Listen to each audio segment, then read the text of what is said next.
Hey there guys, I am the Six Machine and welcome back to another Warhammer video. Just another quick video this evening. I wanted to do it yesterday but I didn't get round to it. There was actually quite a few exciting heresy related things announced in the Sunday preview, which are going up for pre-order next week, and so I did just want to cover that in case you guys hadn't seen it.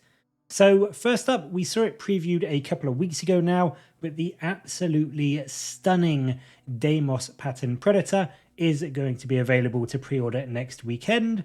And I do have to say, I love it just as much as I did back in the original video. I just adore the domed turret, the more circular style sponsons, just the whole design and aesthetic of it is, in my opinion, infinitely better than the current 40k Predator.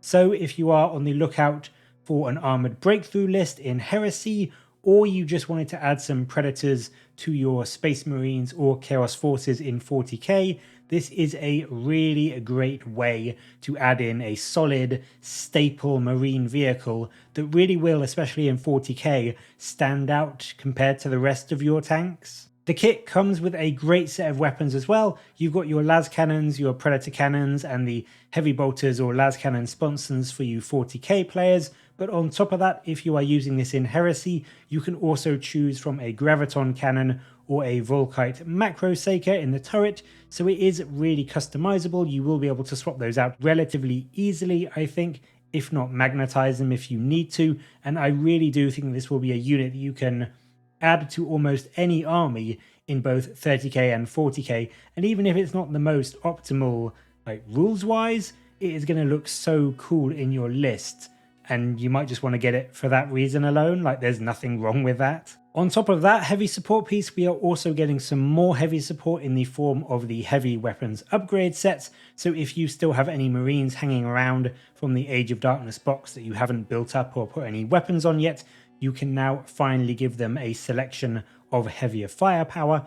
One set has got heavy flamers, plasma cannons and multi-melters, 10 of each, and the other has las cannons, autocannons and Volkite culverins, so you are getting 30 heavy weapons, so you can definitely outfit a lot of models with this.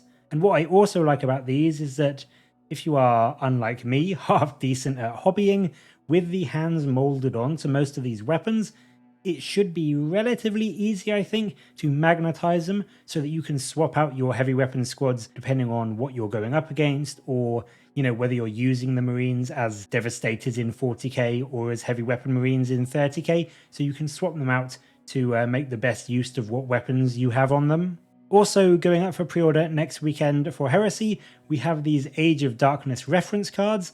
These seem to be somewhat similar to the 40k data cards that come with the codexes. They let you have easy access to your reactions, your psychic powers, your warlord traits, that kind of thing. Whether they eventually do any for the legions specifically, I actually think it's fair to say they probably will as the game develops and grows and more gets added to each legion. But for now, this does just seem to be a bit of a general collection. It's only 24 cards, so whether it's actually going to be worth getting, I would say probably not. For me personally, it's not hard to keep track of, you know, your warlord trait, your psychic powers, anything like that on just a piece of paper. But still, if you like having the cards, or you are a collector and you want everything related to Heresy and Age of Darkness, these may well be worth grabbing.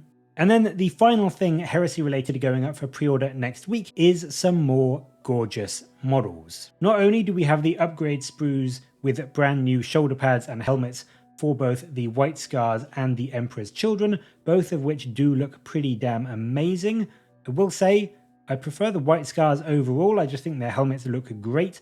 Both sets of shoulder pads look fantastic, but for me personally, the Emperor's Children helms just look a little bit more boring. The White Scars just look fantastic, and I think if you are doing, you know, a really fast moving, you know, biker or fast moving infantry White Scars list, those top knots are just going to make the army look so speedy and swift, which I think is, you know, a really cool thing to see.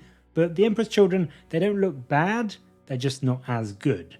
However, if you are leaning towards Emperor's Children as your legion in 30k, you are in luck, because not only is Lucius, the Faultless Blade finally going to be available in all of his smug, overconfident glory, and he does look incredible. I do have to say, I love his face. He does come with a helmeted option, but I think Lucius would probably always show his face.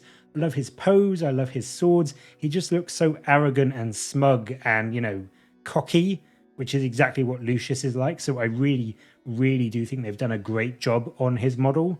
But on top of that, also going up for pre-order is what is quite possibly two of the most incredible Praetor models in all of Heresy. And I know I've done some videos previously of my favourite Praetor models.